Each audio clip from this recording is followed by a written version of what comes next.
Welcome to another edition of From the Front Lines, where we discuss both the day-to-day and one-of-a-kind issues facing real estate managers.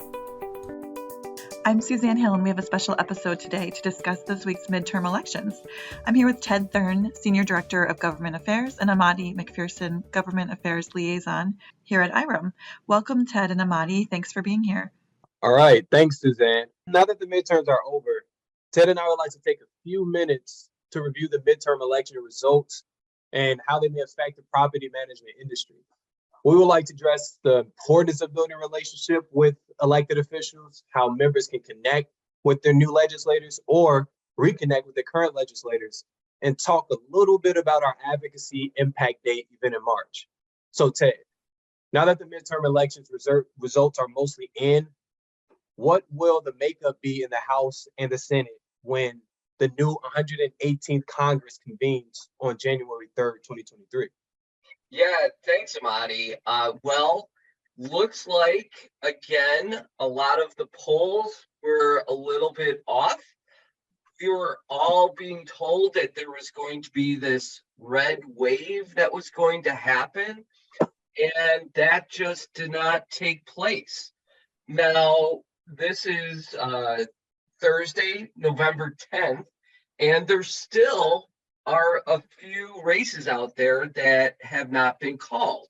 But what we can do is there is a little bit more clarity now, and it looks like the House is going to flip to the Republicans.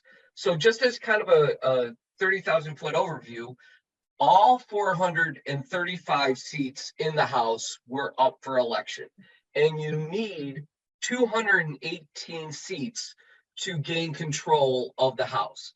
Now, right now, as of Thursday, the Republicans have secured 210 seats, and the Democrats have 200 seats.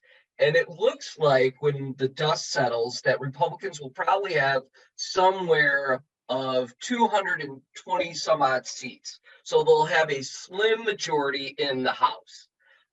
And so it looks like the House is now going to go from Democrat to Republican. On the Senate side, again, it looks like it's going to be a toss-up, just like it was a couple of years ago in the upper chamber of who's going to control the Senate.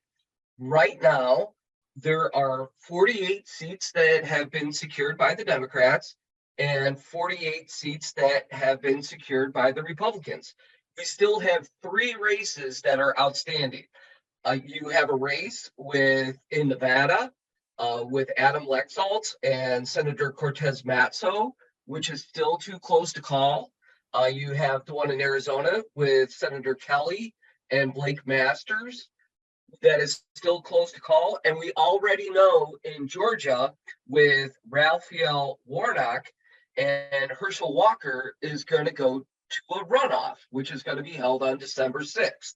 So depending on how things turn out in Nevada and Arizona and in Georgia, we will then know who's going to control the Senate. So if both Nevada, so basically almost the Republicans have to run the table to maintain or to gain control of the Senate. They have to win in Nevada, Arizona, and Georgia to get to 51. If they only get 2 out of 3, the Senate will remain in control of the Democrats. So still a lot of kind of uncertainty out there. And what we will know, it's going to be a very interesting new Congress when they reconvene or when they convene in January of 2023. Yeah, Ted, I appreciate that. And it does sound like a lot of uncertainty that is still taking place. And I'm sure our listeners and our members are concerned. So with the new structure in Congress, how will it affect the issues IREM supports? Yeah, so great question. A couple scenarios here and I'm just going to, throw a hypothetical out there. Let's just say that the House goes Republican and the Senate goes Democrat. There's a few issues that we are supporting that could be affected, with the new Congress. One is our choice in Affordable Housing Act. And just a real quick is that it's legislation that aims to increase private sector participation in the Section 8 Housing Choice Voucher Program. And it would provide $500 million to create a housing partnership fund. It would offer signing bonuses to landlords. It would provide security deposit assistance and financial bonuses to landlords that retain, it would provide a financial bonuses to public housing associations that retain a dedicated landlord liaison on staff. So if it does flip and Republicans are in the House, we know that Republicans, this bill may need to find another vehicle to pass. So we're continuing to watch that. Another piece of legislation that we're watching is the Secure and Fair Enforcement Banking Act, or the SAFE Banking Act. And what that would do is create a safe harbor for federally insured financial institutions to provide banking services for legitimate cannabis-related businesses. So basically, like here in Illinois, marijuana is legal, but still a lot of these legal marijuana businesses cannot bank at federal institutions because it's still illegal at the federal level. What we have heard is that during the lame duck session, so after the election, there's about 3 weeks in between where the old Congress still does business and before the new Congress takes over in January. It's what's called a lame duck session. And what we're hearing is that there could be a deal regarding the Safe Banking Act, that they're working on negotiations, maybe adding more criminal justice reform to the Safe Banking Act. They're calling it Safe Banking Act Plus. So we're keeping a close eye on what's going on with the Safe Banking Act, and we'll definitely keep members informed of any movement that happens there. One other thing is that, we are working with the administration on not only housing supply, but on how to create more affordable housing. The administration is talking to us and our coalition partners like the National Association of Realtors, the National Apartment Association, NMHC, and others. And what they were talking about is that they're meeting with housing providers associations like us to assess the current practices and commitments to providing what they're calling resident-centered property management and ownership practices. So we're talking with them about how to strengthen and approach safe and decent housing, leasing and compliance, and eviction protection. And of course, we're coming at it from a housing provider perspective, talking about, with all the eviction protections that went on during COVID, all the challenges that we faced as housing providers. So we're continuing to talk to the administration about all these issues. There was just a meeting last week, and as these discussions progress, we're happy to, or we will provide more information to our members. So, so that's what's going on in DC. So a lot of things going on, Amadi. But let me ask you, even though the players are going to change, and we know that there's going to be new faces in Congress and the Senate and in the House, so there's going to be new players, but the objectives, will not change.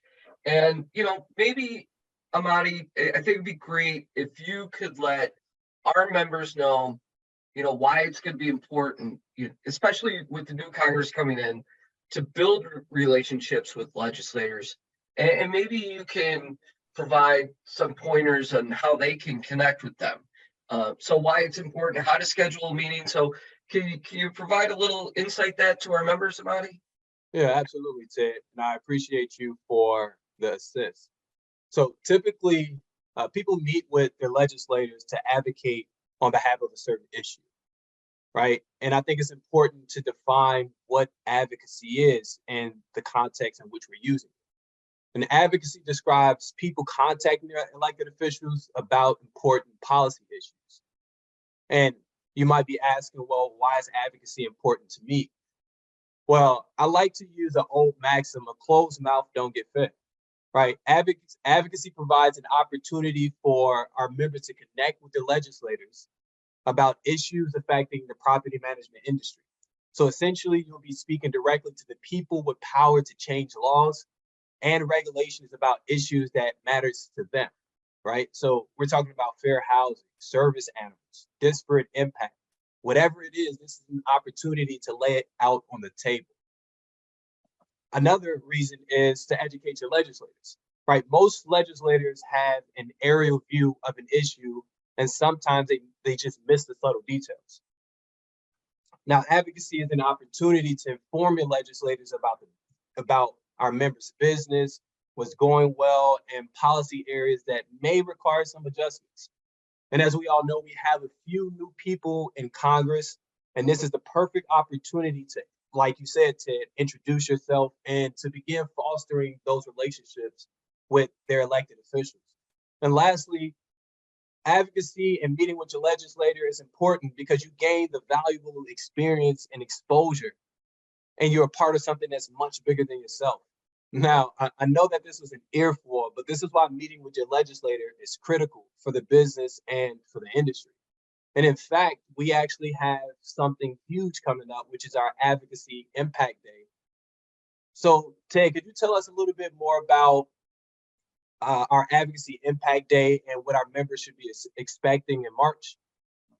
Yeah, would love to, Amadi. And also to let our members know, you can go to our advocacy webpage, and there is a section in there called Meet with Your Legislators, and it will give you a breakdown on how to connect and schedule meetings with legislators. And you can also contact Amadi or I, and we're happy to schedule those meetings with you, and happy to attend if you would like us to. But with Advocacy Impact Day, yes.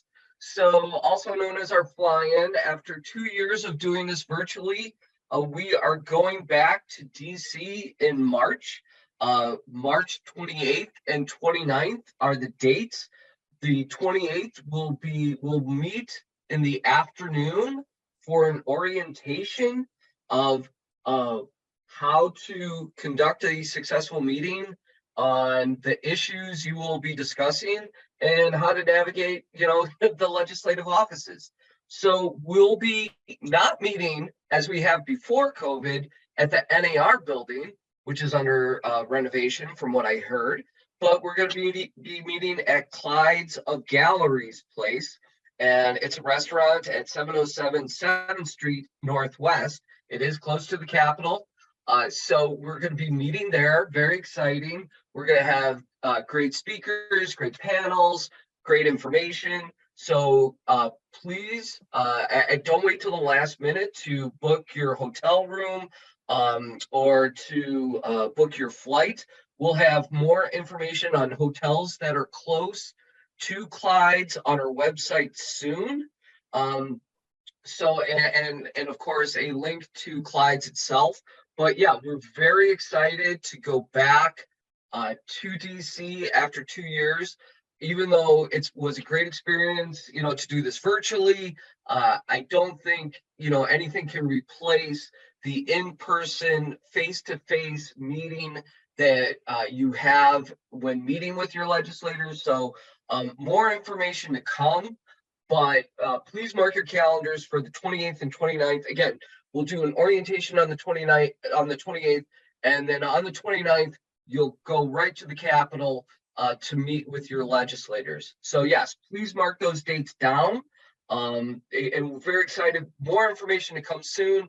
We will be hosting a webinar to talk about how to schedule meetings, about how to conduct meetings in mid-February.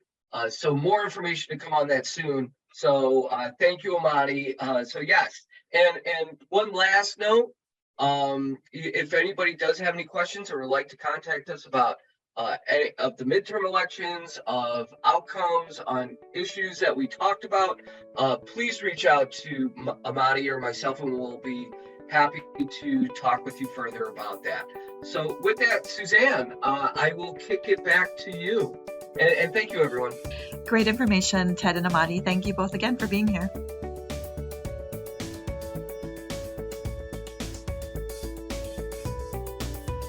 Visit IREM.org for more knowledge to take on real estate management's most dynamic challenges. That's www.irem.org.